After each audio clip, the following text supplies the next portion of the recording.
Go bye-bye. Go bye-bye. Go bye-bye.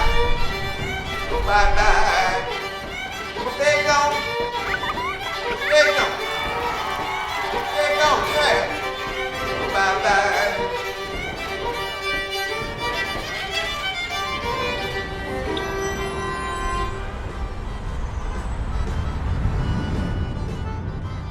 Lafayette, originally known as Vermilionville, is located in south-central Louisiana on the Vermilion River.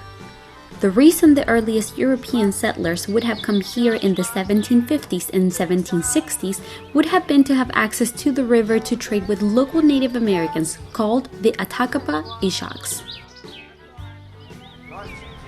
By the time that those settlers were here, there had already been some settlements along the Bayou, mainly of French settlers, but the real growth of the Attakapas district took place under the Spanish colonial administration, and especially with the arrival of the Acadiens beginning in the 1760s and continuing through the 1780s, you see a kind of growth, the Spanish settling the Acadiens along Bayou, but along Bayou Vermilion as well.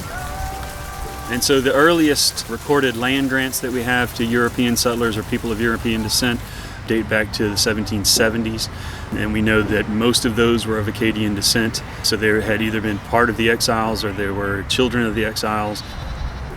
From that point on, the place just sort of grew as a trading post and as a sort of agricultural region until the early 1800s when the town and parish was incorporated. And at that point, what's now downtown Lafayette was situated as a relatively small town, close to the Vermilion River, close to access for trade and transportation to the river.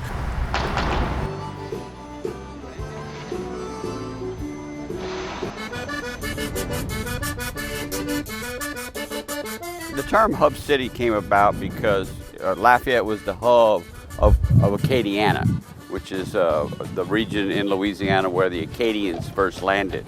And so it was a hub for a lot of different activities, in particular the oil industry, huge around here. And so it became the hub for all the smaller communities surrounding Lafayette to come into Lafayette to do business, to shop, for entertainment options and things like that.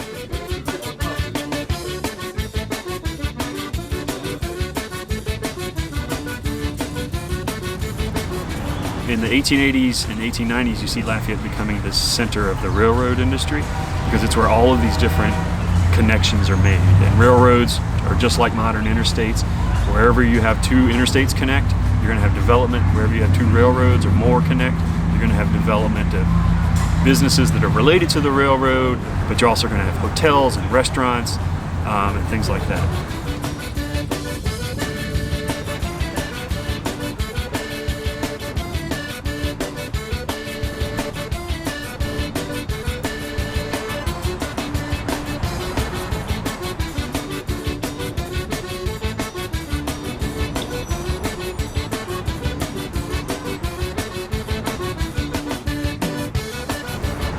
And around 1900, you get the creation of the university, which wasn't a university back then. It was an industrial institute, which is kind of a glorified high school, but it attracted people from elsewhere to Lafayette.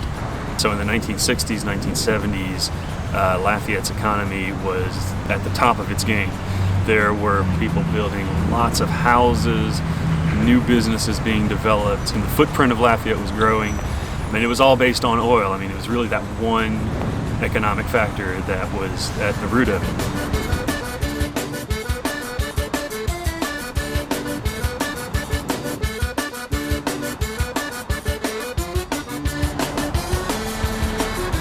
So Lafayette is kind of a curious hybrid of riverine settlement and grid railroad settlement, square and curvy, which is one of the reasons why getting around Lafayette is sometimes weird.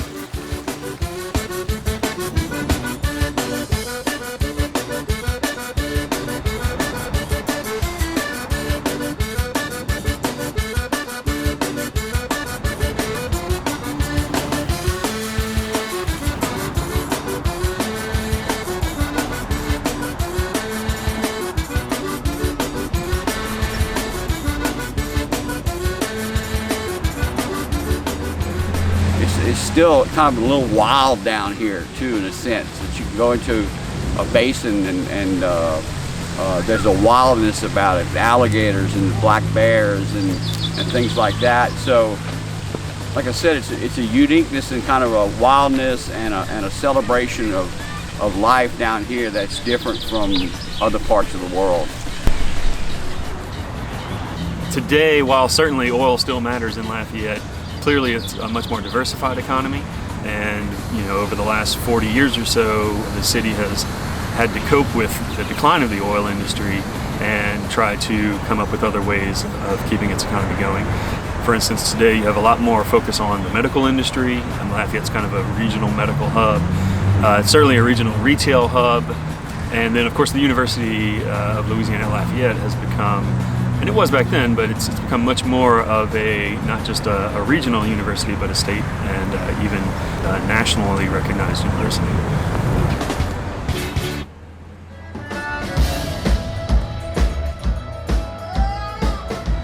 The law that created the university was passed in 1898. The first classes weren't actually held until a few years later in 1901.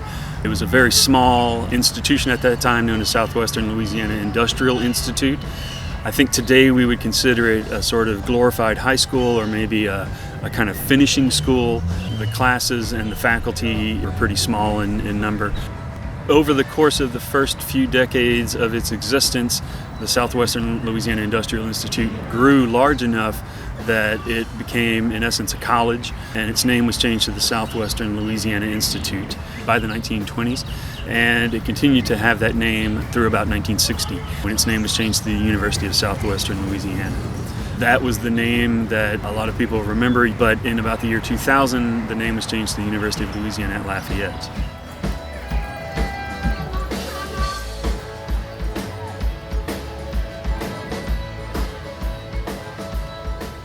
The students on the campus never passed one another without saying hello. With a small school, you remember. That's the truth. It was friendly both in the college and on the streets of Lafayette. The atmosphere here is kind of hard to describe, but I would say that students here are very hardworking. They're also very kind people, and it's a diverse student body. There's actually a lot of international students here, which a lot of people don't know about, but it's a really cool mix of people here on campus.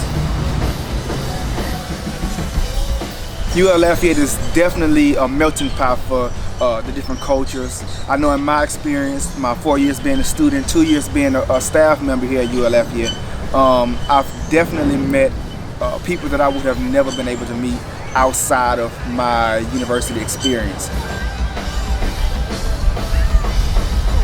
When I think of UL Lafayette, and more particularly when I think about the people of UL Lafayette, I think about a sense of togetherness. I've never been in a place where everybody is rooting for the same thing and everybody is together, everybody wants the same goals and has the same visions, and we are all proud to say we are Ragin' Cajuns. We're all proud to say go Cajuns. We're all proud to say that we're part of a family. Ragin' Cajuns, it's not just a mascot name. There's plenty of tigers and lions and bears. Ragin' Cajuns, for one, we're the only ones. We're the only Ragin' Cajuns.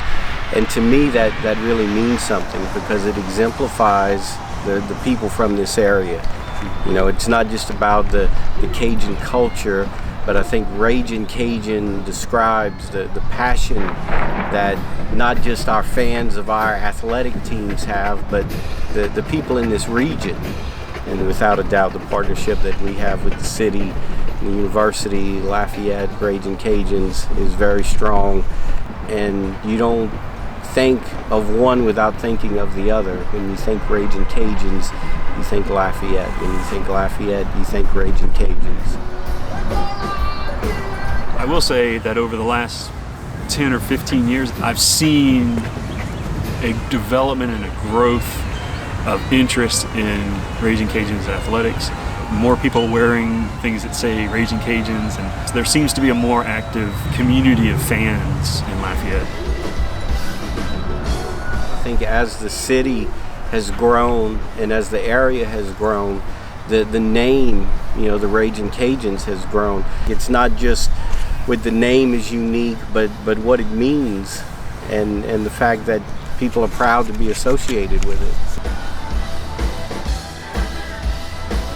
Lafayette being the center of that area, the hub city, and for the university to be right there in the center of all that.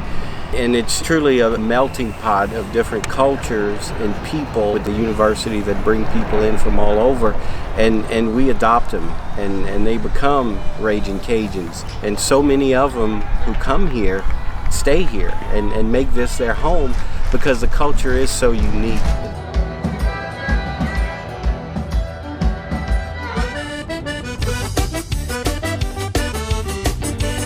The word Cajun is derivative of the word Acadian, and Acadian refers to people who were settled in what is now known as Nova Scotia, in that area of modern Canada. Creoles typically identify with the French language, they typically identify with the Catholic Church, they're typically African American. That's specific to southwestern Louisiana, or the Acadiana region as we might call it today. There is a heavy Creole influence here because of the Creoles that came up the Bayou from New Orleans. There's also a lot of Spanish and Indian influence in Lafayette. I think one of the best things about Lafayette is that although it's steeped really in the Cajun culture, it embraces all the others that come in. It's a very warm, welcoming place. So it's not surprising that so many different cultures would come here and be welcomed and be celebrated as well. And today, if you're in certain areas of Lafayette, you think clearly you're in a Creole place or clearly you're in a Cajun place.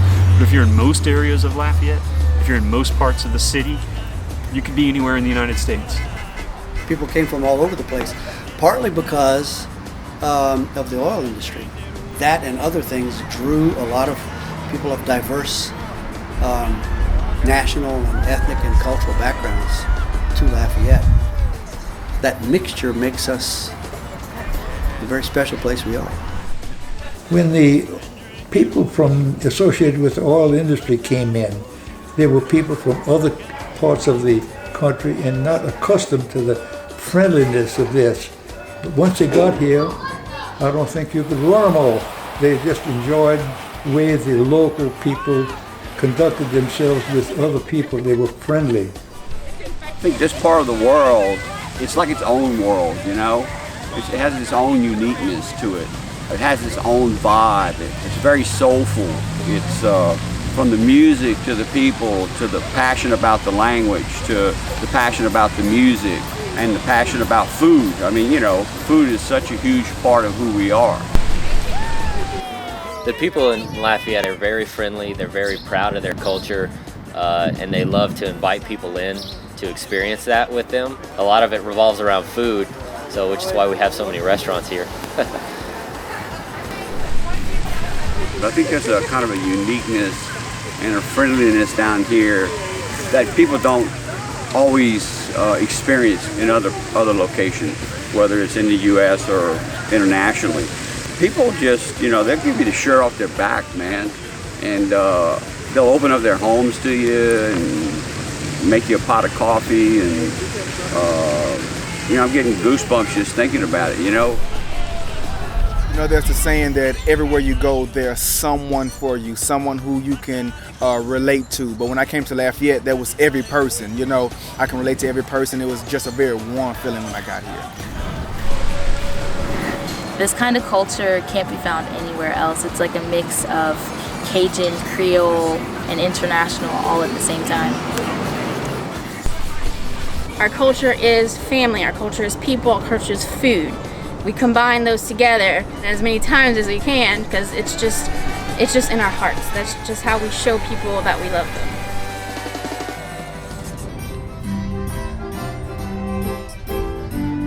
Lafayette is a hub of Acadiana. This is where we're the center of where all things French are mostly. First and foremost, the French language in Louisiana has always been a mixture from a lot of different influences. There's many people that spoke French that came here throughout several years, and then also from different places. So because it was prohibited in the schools and teaching was done only in English, the little Cajun kids, they didn't want to get punished.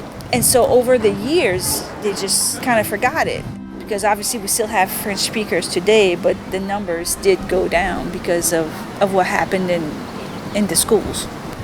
Historically has been different than the French that you'll find in France or in Belgium or in Canada or in Africa or anywhere else in the world. Here in Louisiana, it didn't really change because it was protected. It was just them. The Cajuns here don't really listen to the French radio from Paris or TV from Quebec. So it stayed really true to the old French accent from the 1700s. So that's why it's so special here. At Lafayette there seems to be something about it that attracts people in a lot of ways, and language is one of those ways, I think.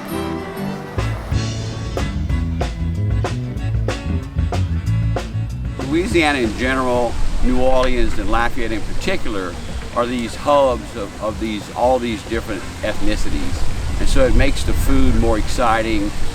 And you have this, kind of like you said, this gumbo of all these different cultures that have taken little bits and pieces of their cuisine and married it with another ethnicity. The food and the culture that we have today is not like you just pick up Acadie in Canada and drop it over here, not by any means. The uniqueness of what we have going on today is definitely because of a blend and the influences of other cultures as well, Other parts of the country don't have the luxury of having a cuisine that's indigenous to their area, but South Louisiana has a large influx of Acadians from Canada, African American influence, the Indian influence, and it all gelled to a melting pot of a cuisine. The blending of all these different cultures and these different cuisines and ethnicities that have made our food so unique. So we've gotten a lot of attention for our food is because we know how to cook around here. Around here, we learn from our elders. We learn from our mom, our grandma, our grandpa. So it's not really, we don't use recipes around here. We cook with our hearts, we cook with our souls, and you can't find that on paper. It's a passion, you gotta put love in it. I always say that the difference between this pot and that pot is the love, and you can taste it. The Spanish are the ones that brought us peppers. The Italians brought us tomatoes and artichokes. The native Indians taught us how to smoke things. The Germans were rice farmers. In every dish, you will find onions, you will find bell peppers, and most people will also put celery. It's called our Cajun Trinity. It is the heart of every dish. And then we also use a lot of roux, which is oil, flour combination. It makes a good base for stews and étouffées and that kind of thing. We have such fantastic natural resources, and the ingredients that we use are so fresh and fabulous. We're not hiding those flavors with pepper that's so hot you can't taste the food. People always are kind of surprised that it's when they take their first bite of Cajun cooking that it just doesn't blow their head off, that it's not super spicy. But around here it's about flavor first, then about the spice. The differentiation between the Cajun and Creole food has been talked about for a long time. They are coming closer and closer together to be a Cajun Creole cuisine. You see, if you go to a Creole restaurant and you go to a Cajun restaurant, so to speak, you're going to find very similar dishes. There might be some variation, but for the most part, you're going to find the gumbos are very similar and so forth. For instance, the African word for okra is gumbo. So in some of the first gumbo recipes, they used okra as the thickener, but eventually a roux came to be part of the gumbo. Closer to the coast, you could probably see a lot more shrimp gumbos and seafood gumbos. Up in the prairie areas, up where we are, the chicken and sausages are more prevalent in their gumbos. And then the shade of the roux varies in different parts.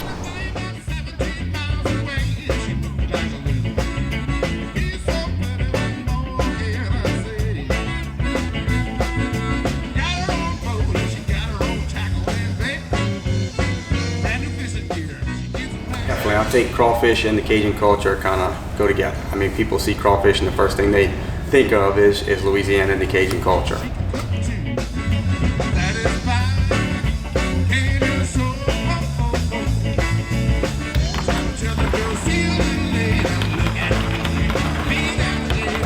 You know, trying to explain to someone who's never eaten it is hard, so I think it's lobster but better is basically what I tell them, because I've eaten lobster before and I think it's good, but they don't, to me it's not seasoned, you know, so I think it tastes just like lobster but a lot better.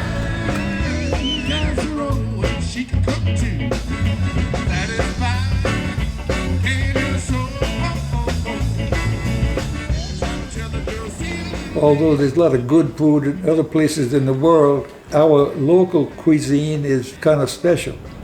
And just find it here, just here in Lafayette. Well, if you haven't been to Lafayette, you definitely have to put it on your list of things to do because, first of all, the food here is fantastic.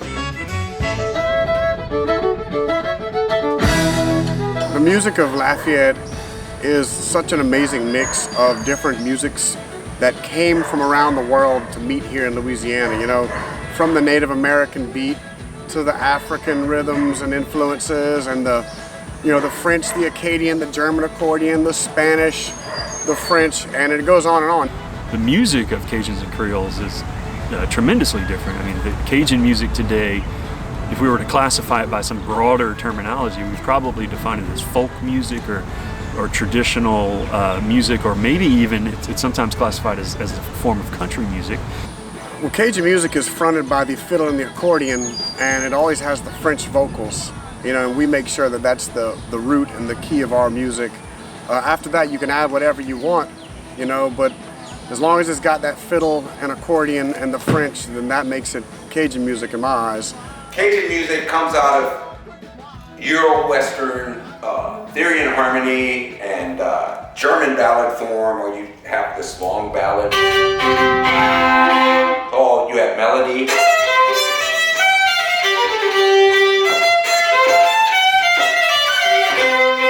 Variation. Pretty chords. And a story and a narrative. You know, ma brusso battaguer, cadenza.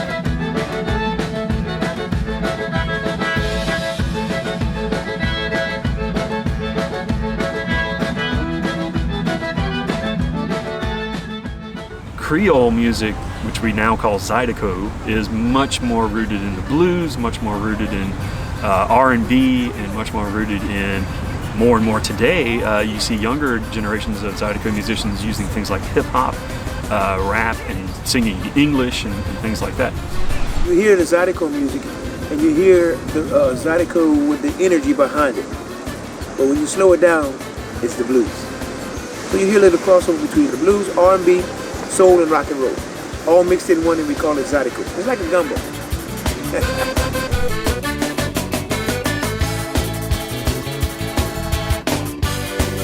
The Zydeco music, where does Zydeco music come from? Southwest Louisiana, right here in the heart of Louisiana, Acadiana. People that played the music with the black Creole French families from Southwest Louisiana. Back then they was calling it French la-la, two-step, but it originated right here in Southwest Louisiana. For Zydeco, 5 notes or less, pocket is first, because it's African music like reggae, zoo. This one's in English and Creole, and Franglais. Oh, bye-bye. Oh, bye-bye. Oh, bye-bye. Oh, bye-bye. Oh, they gone. They gone.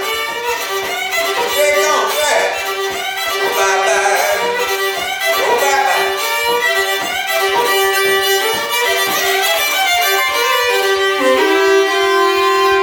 The king of Zydeco, Mr. Glitzy Chenier, he named it Zydeco.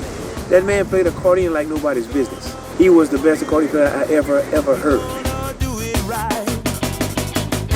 I'm just your father.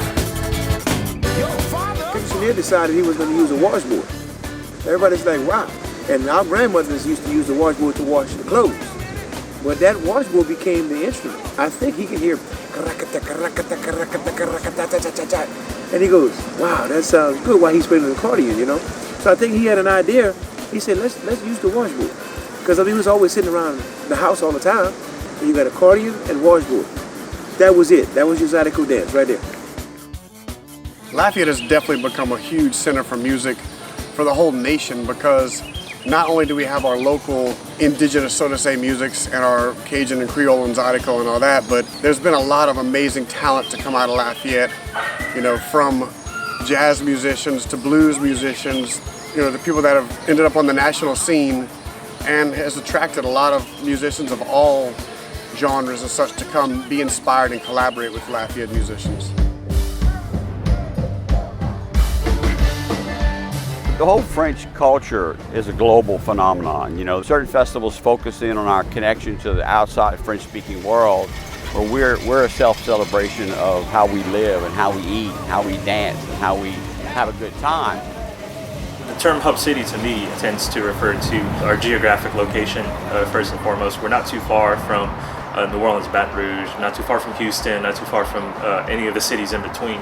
So we're able to pull a lot of the population in the surrounding areas to come together to build these events. The events that we try to do here at the Cajun Dome are all different. You know, concerts, we'll have urban concerts, we'll have country concerts, we'll have rock concerts. You know, we've done rodeos, monster truck shows, you know, so we do all kinds of different things. And that's just what we do here in the Dome. We also have a convention center where we do all kinds of trade shows, you know, even to a small party. We can do it all.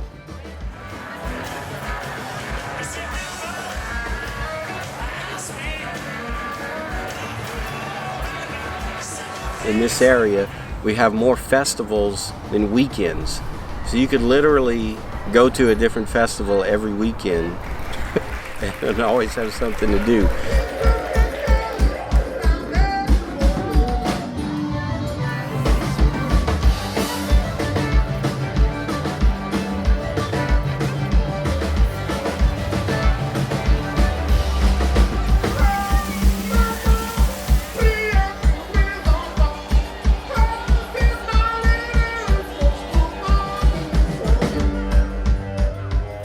Mardi Gras is sort of this convergence of tradition and celebration and food and music and family and friends.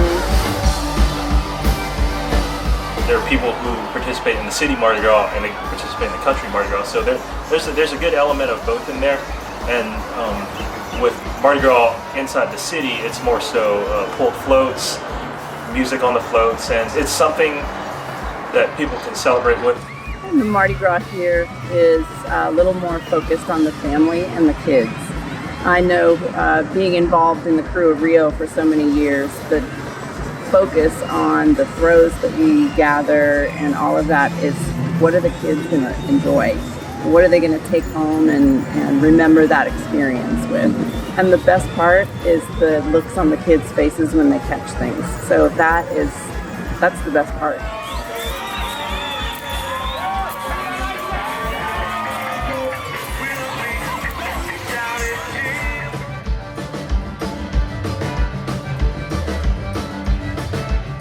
Festivals Acadiens et Créoles started 44 years ago as a way to focus attention, if you will, on not just our music, but also our French language. I mean, this is a heavily influenced French-speaking society down here. The goal of our festival has always been to celebrate our musical culture. And eventually we added food and crafts and other things, but it's to celebrate our expressive culture. We, back in 1974, chose to celebrate those two related aspects, Cajun and Creole. You got to remember, the music of this region came from the house. People did house dances, and then eventually dance halls evolved, but nobody had ever done a sit-down concert of Cajun and Zydeco music up until that point. So it was such a huge success that the people that founded it did it again at Black Coliseum, and then in the following year it moved here to Girard Park. And what it is a self-celebration of our culture. It's a way for us to come together once a year and celebrate everything that is unique about Acadiana. Our food, the music, the language, the art, and the culture. And so we really look at it as a self-celebration of how we live.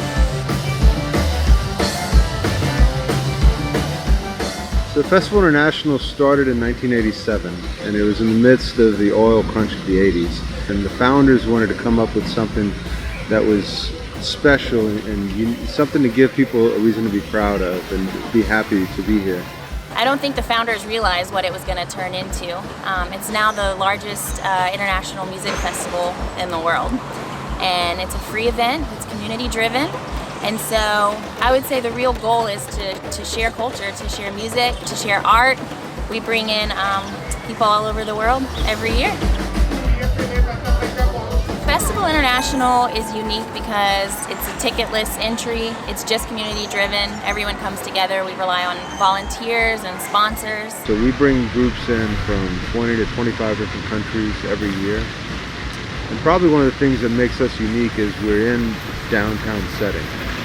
Festival International is focused on the food, the music, the art, the culture. That's what it is.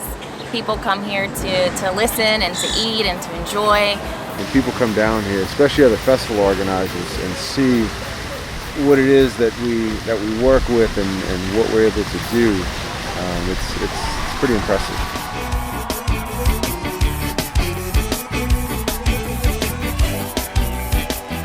And Lafayette has become known as the place where good times roll.